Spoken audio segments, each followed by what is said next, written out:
Рахмат. Өкмөттүн өкүлү Алмаз Акынжановичтер. Саламатсыздар, урматтуу депутаттар. Бул маселени сөз караш керек, бирок бүгүнкү күн эмес, башка күнгө которуп койсоңуздар суранабыз. Себеби ошого тиешелүү министрликтердин бардыгы, биринчи вице-премьер, штабтын жетекчиси, коргоо министри, ГКНМнын жана чек ара кызматынын жетекчилери бардыгы бүгүн ошол жакта. Анан дагы бир маселе, бүгүн 6 май күнү Баткен облусуна урматтуу Садыр Нуркожоевич Жапаров президентибиз дагы расмий түрдө бүгүн ошол жакка иш сапар менен кетти. Ошондуктан бул маселени эгерде биринчи лицолор келдикиле десе, башка күнгө которуп бериңерди суранабыз. Экинчи микрофон.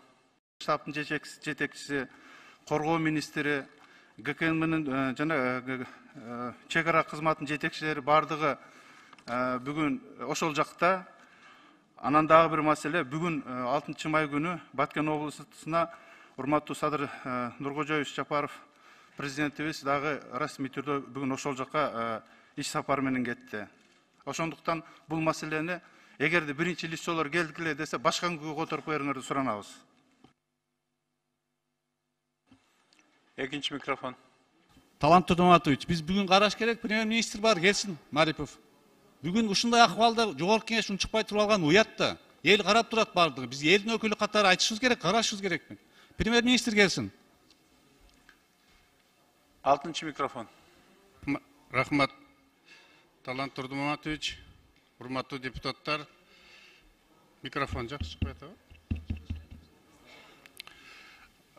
Биз бүгүн түштөн кийин карашыбыз керек. Биз бүгүнкү күн тартибиндеги маселе бүткөндөн кийин саат 3-кө, 4-кө койсоңуз, биринчиси. Экинчиси, урматтуу Алмазбек Акынжанович, мен ойлойм, урматтуу депутаттар колдоп берсеңиздер, негизги хронологиясын өкмөт башчынын руководитель аппараты кабинетов келип өзү айтып берсе, анан биз ачык карашыбыз керек. Эгер Улукбек Асамидинович бизге айтса, эгер жабык деп, анын докладын макул биз жабык укса угайлы, бирок талкуубуз ачык болсун. Шуну колдоп койсоңуздар.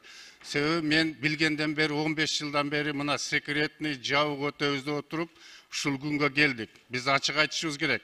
Элди коргош үчүн биз да даярдык көрүшүбүз керек экен. Мына кече кандай акыбалга келдик. Туура айтты коллега. Ушул жаш балдардан бери аз жардам бергенге даяр. Биз эгер мамлекеттин бүтүмдүгүн, ушу элибиз коркпой тынч жашаш үчүн биз даярдык көрүшүбүз керек экен. Биз муну ачык парламент ушу бүгүн күн тартибине коюп талкуулап, келечекте кандай кылабыз?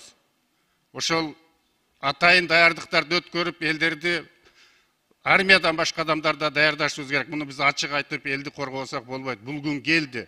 Мындан кийин беките турган болсок болбойт. Ошондуктан саат 2-ге же 3-кө койсоңуз, бизге хронологиясын айтып берсе болду. Калган жетекчилердин кереги деле жок. Ушул өкмөттүн башчысы келсин. Болот. Анан калган депутаттар айтат. Рахмат.